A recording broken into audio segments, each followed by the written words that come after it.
시청자 여러분 안녕하십니까? 즐겁고 건강하고 행복한 새로운 한 주를 맞이하시기 바랍니다. 좌파에서 코미디 같은 일이 벌어지고 있습니다. 최승호란 인물이 있습니다.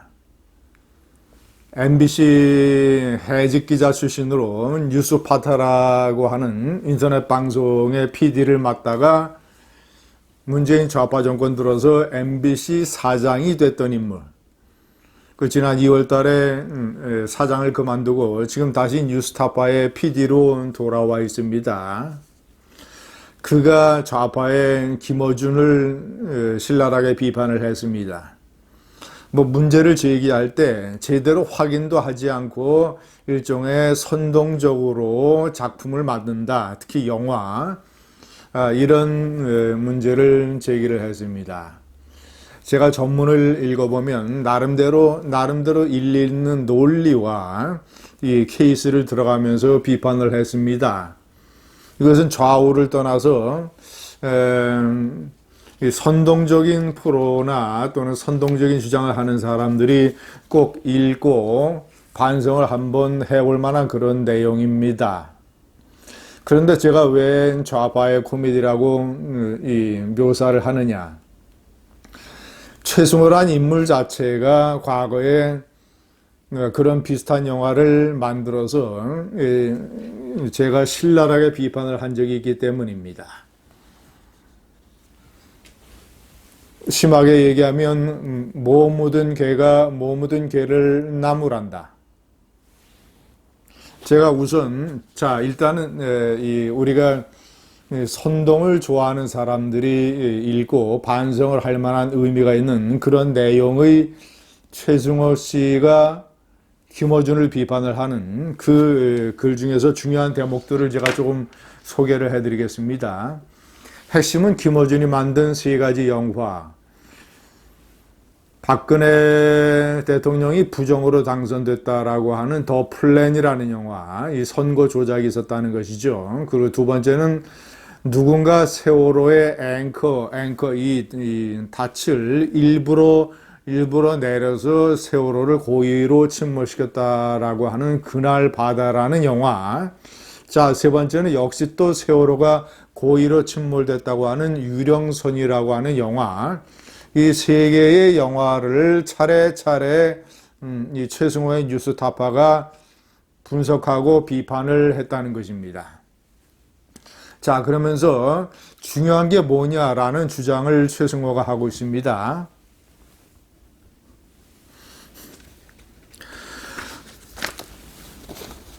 저는 김어준 총수나 김지영 감독이 영화에서 보여주는 사실에 대한 접근 방식이 좀 문제 있다고 생각합니다.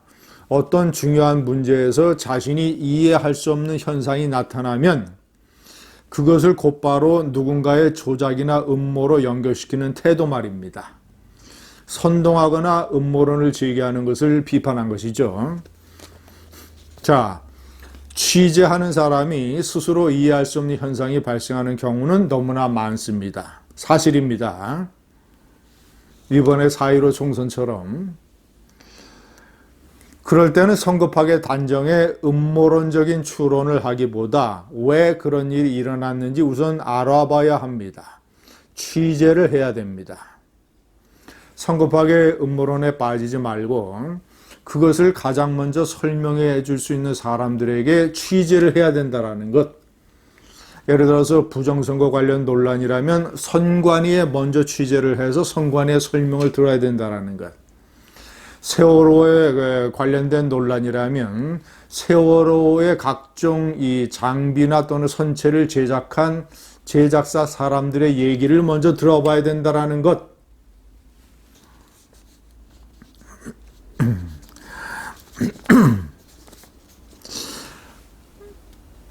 이 유령선이라고 하는 것이 이제 많은 조작을 또 한 영화인 걸로 보여집니다. 유령선의 제작진이 그런 취재를 했다면 아마 우선 이 업체 관계자의 답변을 들으셨을 것이다. 어떤 답변이냐면 AIS 데이터를 수신한 수신기가 중국 선전에 있는 회사 것이라서 그 회사 위치 데이터가 수신기 초기 값으로 남아 있었던 것이지 중국 선전에서 어떤 세력이 고의로 세월호 AIS 데이터를 조작한 것은 아니다. 이것이 사실이라는 거죠. 업체 관계자의 해명과 설명과 사실. 그런데 업체 관계자 얘기를 들어볼 생각도 하지 않고 김어준과 그의 이 그룹이 이거를 조작 음모론으로 몰고 가기 위해서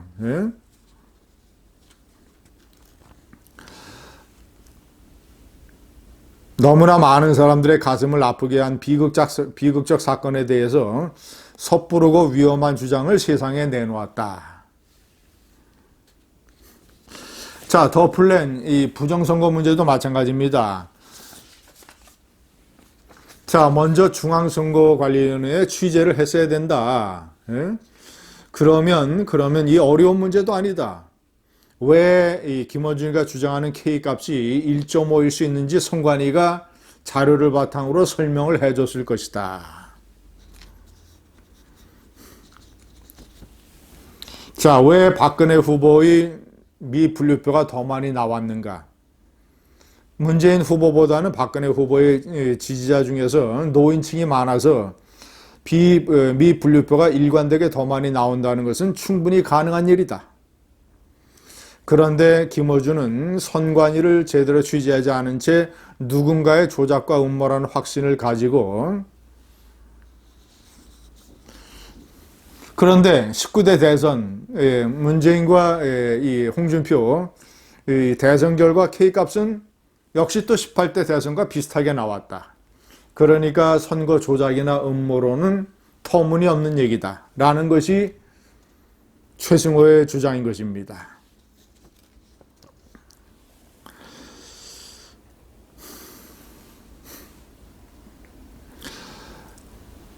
더 플랜을 만든 이 김어준이가 선관위에 취재 요청을 한 적이 한 번도 없었다고 선관위가 얘기를 합니다.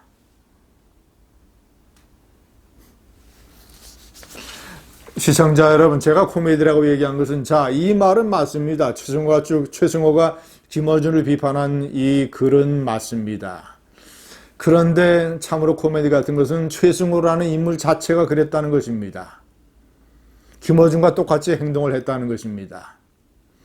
뉴스파타 PD를 하던 시절에 문재인이 당선이 되니까 이명박 박근혜 시절에 이 KBS, MBC 공영방송들이 어떻게 보도를 왜곡을 하고 그리고 또 그것에 대해서 항의하는 사람들을 어떻게 보복 인사 조치를 했다라는 주장을 하기 위해서 공범자들이라는 영화를 최승호가 만들었습니다. 그런데 제가 이 공범자란 영화를 자세하게 보니까 너무나도 터무니없이 왜곡하고 부실하게 만들어진 대목이 10개나 됐습니다. 그래서 제가 당시에 이 동영상 칼럼을 통해서 공범자들의 부실이 이 부실이 10군데나 된다라고 아주 자세하게 제가 한 20분짜리 동영상에서 얘기를 했습니다. 예를 들어서 자신들에게 유리한 인터뷰를 딸 때는 아주 정중한 분위기에서 형식을 갖춰놓고 제대로 인터뷰를 따고 자신들에게 불리한 인터뷰, 자신들이 비판하는 대상의 인터뷰는 길거리나 행사장이나 심지어 이명박 전 대통령 같은 경우에는 사무실에서 나오는 전직 대통령에게 달려들어서 마이크를 들이대고 이런 식으로 아주 편의적으로 무슨 몇 마디 따서 이것을 이제 확대해서 부풀려서 하는 식의 이런 방법. 그리고 예를 들자면 김미화가 MBC에서 하차됐다. 그럼 그 사람이 왜 하차됐는가를 제대로 취재도 아니하고 이 방송인이 광우병 집회에 나가서 정치적인 선동의 발언을 하고 또 자신의 방송에서 광우병 집회를 옹호하고 이런 이유 때문에 당연히 해고돼야 되는 것을 그런 바탕은 전혀 제대로 취재도 하지 아니하고 그저 이 공영방송이 이 좌파 성향의 방송인을 탄압했다 이런 식으로 몰고 가는 이런 또 방송 공범자들 그래서 한 10개 정도의 왜곡과 부실을 제가 아주 조목조목 지적을 하고, 최승호도로 MBC 사장이 된 다음에 제가 토론을 하자고, MBC 100분 토론에서 토론하자고 제의를 했는데도 이 최승호 사장은 토론에 응하지도 않았습니다. 심하게 얘기하면 못 묻은 개가 못 묻은 개를 나무라는 이런 일이 최승호와 김어준 사이에서 벌어지고 있습니다. 감사합니다.